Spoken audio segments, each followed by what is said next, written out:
Good evening. Sarah was a bright 4-year-old who'd sometimes sit in front of a mirror and play patty cake with her teddy bear from Hershey Park. And sometimes she'd even fix up her hair like her mother does. But one day, Uncle Phil came to town to visit. And in his unwavering, uncaring, touchy-feely attitude, Sarah now became the victim of sexual child abuse. Child abuse happens more than you know. The numbers are staggering. But remember that childhood sexual abuse does not only happen to women, it also happens to boys. The Divine Choices website says that 1 in 4 little girls are sexually abused before the age of 18. Think of how big a number that is. That means 4 women in this audience were sexually abused, not will be, before they're 18. And the numbers for the boys aren't any different. The numbers for the boys are 1 in 6 before the age of 18. That means 6 men in this room have been sexually abused by the time they were 18. But what happens to a child when they're sexually abused? Pastor Charles Stanley of the First Baptist Church of Easton, Alabama, once said in his TV program that the life of a sexually abused child resembles a shattered mirror. He says this because once you shatter a mirror, like Humpty Dumpty, you can't put it back together again. Because there are too many issues to heal in that child's life. I know this because I too was once a victim of sexual child abuse. And like a shattered mirror, when I looked in the mirror, all I saw was this. I was broken so badly beyond repair that I repressed the memories of that abuse to protect myself. And you may be wondering, what happens to a child when they're sexually abused?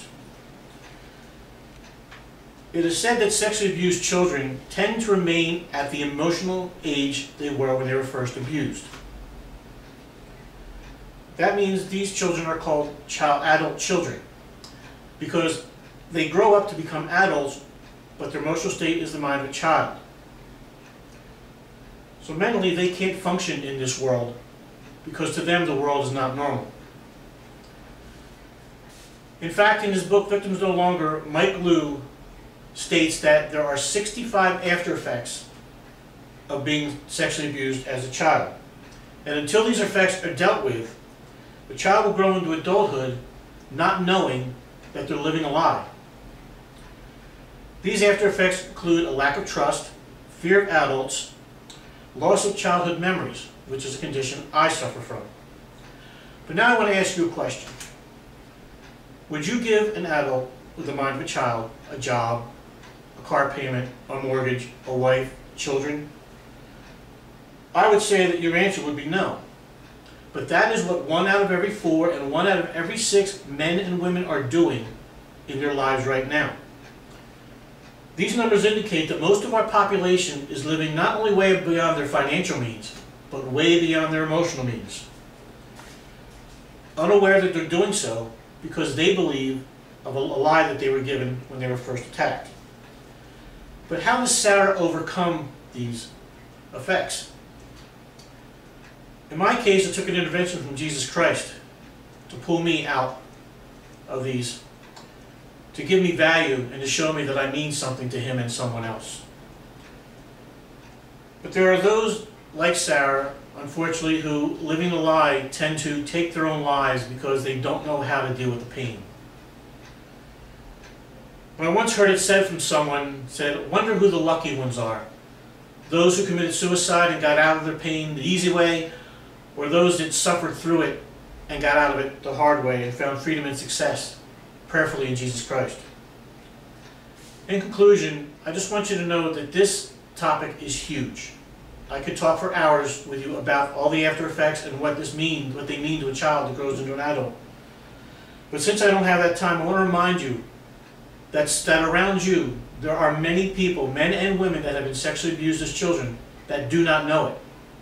And their lives may be reflecting it. But I want you to help them to see that there is life after childhood sexual abuse, that they can find success and freedom, and stop living the lie that their abusers have placed upon them. Thank you.